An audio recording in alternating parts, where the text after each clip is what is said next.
tab, you'll have an option that says Always Use Diagnosis Consultant. You're going to want to make sure that that's checked. After you check it and click OK, you're going to want to close down Management Plus and then reopen so that that takes effect. That is a staff user, so that's going to be unique to each person who logs into Management Plus for each individual user. All right, so once you have that checked and you've restarted Management Plus, you're going to open a posting screen somehow. So whether it's through Patient Financials or through EHR, you're going to get to a posting screen. So I'm going to do it from EHR. I know very few people actually build this way and post charges from straight inside the EHR. But if you do, you can use it from inside the EHR. If you don't, then you can do it from wherever you're posting your charges from. So if I come up here to visit, to Window and click Charge Entry, I can also do that if you have a charge grid or a charge slip page with a grid. If you right-click and click Post, then it will pull up this screen. So this is unique to this patient, and everything fills out however you fill it out to be able to post a charge. But what happens here is when you put in a diagnosis code, it's going to pop up this diagnosis consultant that we just enabled. Now, the very first time you use it, you're going to want a very generic ICD-9 code. When I say generic, I mean that you don't want a decimal. So, for example, just type in 366 and push your tab key. It takes a few seconds for this to generate and then to pop up. So just kind of wait for it. And once it pops up, the first time you run it, it will not convert. You're going to have to check this box, suggest ICD-9 codes, and then you'll see them change. All right. From then on, suggest ICD-10 codes, excuse me. From then on, you can be more specific. For example, I could do 366.16 and then push my tab key. I'll have to wait a few seconds for it to go out and find the codes that apply, but then it will show the conversion for that, or the consultant. Now, where these came from was CMS put out what they called a gem table, and we programmed that into our program. It's not an extensive list of ICD-10 codes. For example, this last number that says 3, that's just for bilateral nuclear cataract. If you had a right eye, it would be a 1 instead of a 3. If you had a left eye, it would be a 2 instead of a 3, and so forth. So this can help. Again, you'd have to kind of know what you were doing to be able to use this if you only have right eye or left eye. So that is available right now in your system. All you have to do is enable it, and you can start using that. And again, you have to be on the posting screen here in order to for that to work. All right. So I'm going to close that. So that's the first thing that we have available to help you with ICD-10. The next two items are specifically within the EHR. If you don't have EHR, you would not be able to use these. But the first one I'm going to show you has to do with your exam findings and the program recommending codes. So almost everybody who uses our system has some sort of potential diagnosis suggestion tool. So I know everybody's forms look different. Some of you have blue-colored backgrounds. Some of you have kind of a pinkish color. Some of you have white, and it's gonna look different depending on your practice. But most of you have some sort of potential diagnosis. On this particular form, it stays hidden until I pull it up, and then it will suggest some codes based on what I put in my exam. So for example, if I put in the cataract, it's going to suggest a cataract code, and I can highlight it and send it to my primary diagnosis just like that. So almost everybody has something similar to that. If you don't, we can put this in anyway. We've tried to build these tools so that no matter how old your forms are, or how new they are, or how much customization you've done to them, we should be able to still implement these tools if you want them. So with this particular tool, if you look at my drop-downs right now, I have a good list of drop-downs. Let's just particularly look at the external here. You can kind of see some of the items that are in here. But what happens is on October 1st, the system's set to automatically change to be compatible with documenting for ICD-10. ICD-10 is a lot more particular about which lead it is, what type of condition it is, how long has it been happening, that sort of thing. So when on October 1st, my drop-downs would immediately change to be updated to a more extensive list that you can see here. So let's say that I choose dermatochalasis and a cataract, which I think is the same, and then I push this potential. So I get dermatochalasis in right upper lid and cataract in the right eye. Now, if you look at this code right here, where it has a 1 on the end, that's signifying just right eye. Well, the system can recognize whether you documented they had a cataract in both eyes, even if it's at a different stage. It'll still recognize that the same type of cataract, and it'll recommend the code that needs to be used for a bilateral cataract. All right. Then there are some times when, let's see if I can choose the right one here. For example, there are 4 different types of ectropions that it wants you to choose from. So it'll recommend, and then you'll have to choose which kind it is when you push it over to your diagnosis. So this is built so that we can easily plug in code that will automatically change your drop-downs for you on October 1st. Now, even if you don't have a drop-down list like this, if you have any type of checklist or any type of drop-down box, we can still plug this in for you. I know some people just have, rectangulars or square boxes that just have all their items visible at the same time. We can still implement it into those types. So it's going to be very rare that we can't put this in for you into your forms and kind of just slide it into what you already are using. Now, with that said, your drop-downs will change.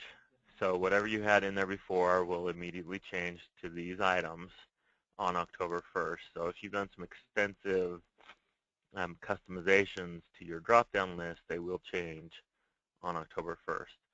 If you worked with IRIS,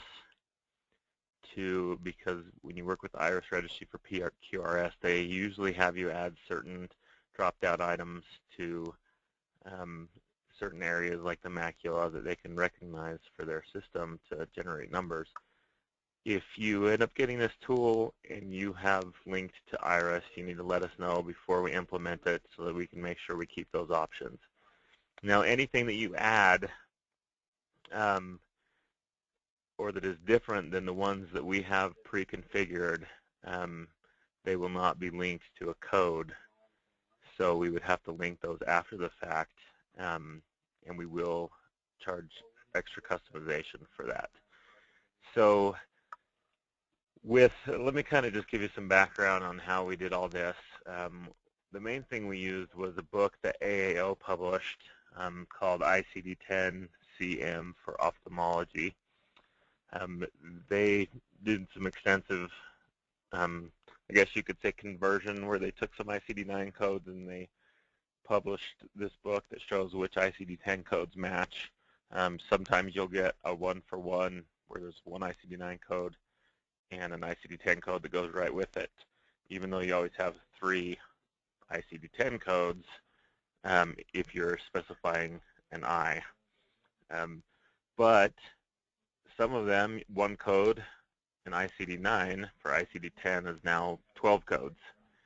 So we used their published book to be able to modify and program each different part of the eye and your slit lamp exam to be able to have the documentation and the wording compatible with how an ICD-10 code will generate.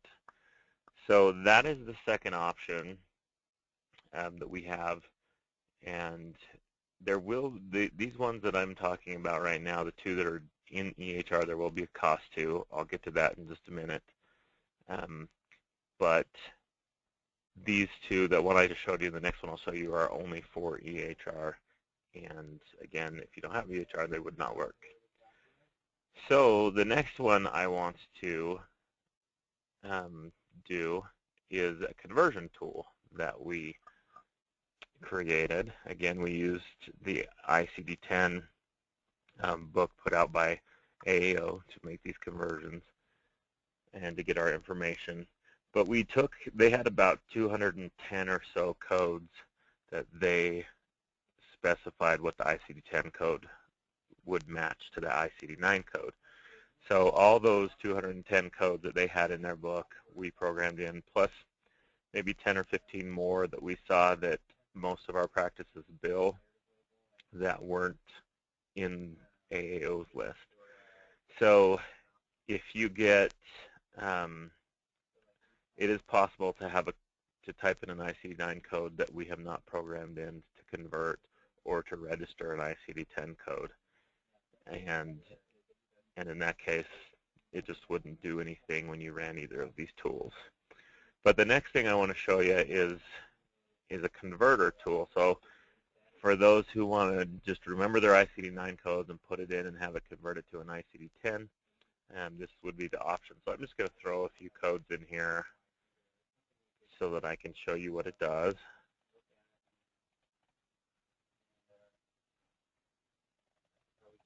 And kind of some of the different options that will pull up depending on what type of code it is. Okay, so the first one is a simple cataract. Pretty much every code for ICD-10, they need more information than we usually give. So if you click this little 10 button next to the diagnosis that you want to convert, it will prompt you for all the information it needs to be able to convert that code. So in this case, we need an eye, and then it was able to convert it with just the eye. In this case, we need to know which lid. The next case, it's going to ask us for a stage. This one, for foreign body and the cornea, it's going to ask us first for an eye, and then it's going to ask which type of visit is the first time, second time, is this due to a past disease or whatever. And once it gets all the information again that it needs, then it can convert the code, and it will keep prompting you for everything it needs until it gets all the information that it needs to do that. This last one is a good example of a common code that everybody uses in ICD-9. One code pretty much said it all. Now for ICD-10, that one code, there are a possibility of 12 different codes. So this will prompt you for a little bit more information that you can select, and then it will convert the code for you. So again, we did not do every single ICD-9 code, but I would guess that 98% of the eye-specific diagnosis codes that you all use will be covered here. And again, if it's not, if I click the 10 button, nothing will happen to the code. It will just sit there. So in this case, you have most of the eye code or the eye-specific diagnoses that you're going to ever use in there. Now, let me talk about pricing for this. For both of those tools that I just showed you, the cost is $699. Let me tell you what that includes. It's going to include the conversion tool and the potential diagnosis, so the drop-down's changing and being able to do that. It includes all the time that it will take us to link this into your system. So if you do purchase this, you will be assigned to an EHR specialist, probably the same EHR specialist that worked with you for meaningful use stuff. That could change, but most likely it'll be the same one. So it'll include all the time it takes us to link these in for you. It also includes an upgrade to the latest ICD-10 codes. So a new set of ICD-10 codes just came out about 3 weeks ago. 4 weeks ago maybe, and it'll include that new set with this, and that'll be available when you purchase.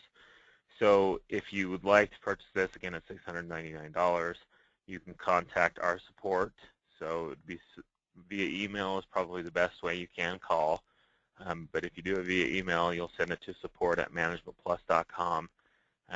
They'll invoice you once they get that request from you, and then it'll be assigned to your HR specialist to start getting it in and links for you. If there's extra thing, and I kind of mentioned this before, if there's extra things that you want, if there's extra drop-down items that you want to change and link, we will charge per hour for customization.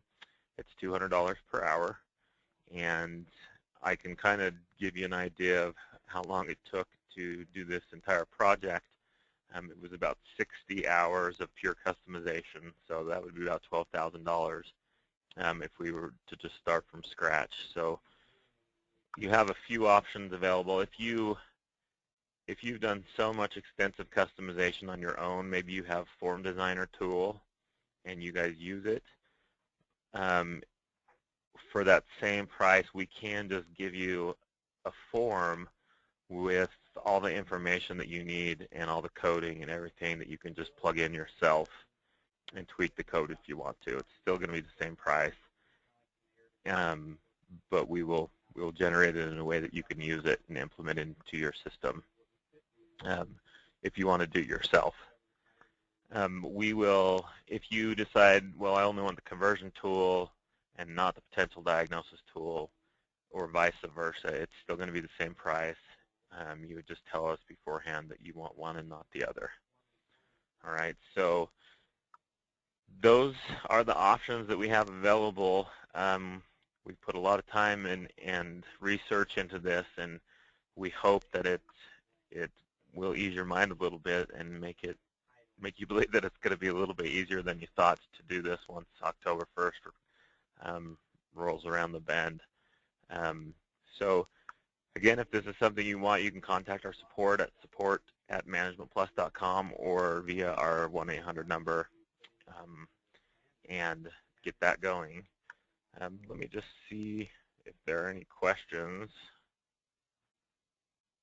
It doesn't look like anybody's asked any questions, so thanks everybody for coming. And if you do end up having questions, again, you can just email our support team and they'll get them to one of the HR specialists who will be able to answer your questions about this. Thanks everyone for attending, and have a good day.